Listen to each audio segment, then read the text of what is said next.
కష్టాల్లో ఉన్న వారికి నేనున్నా అంటూ మంత్రి లోకేష్ భరోసా ఇస్తున్నారు. సమస్యల పరిష్కారానికి అక్కడికక్కడే సిబ్బందికి ఆదేశాలు జారీ చేస్తున్నారు.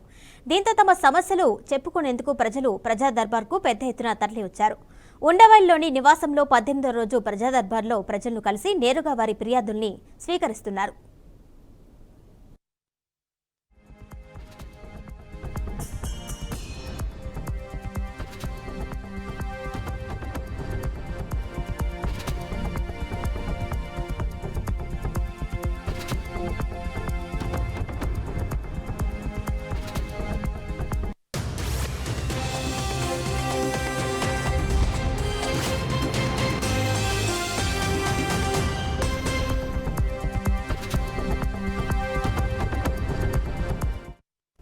మాజీ ఎంపీ నందిగం సురేష్కు చెందిన టిప్పర్ లారీని ఢీకొని 4 ఏళ్ల తన మనవడు మృతి చెందాడు అని తాళ నాగరాజు ఆరోపించారు. తగిన న్యాయం చేయాలని మంత్రిని వేడుకున్నారు.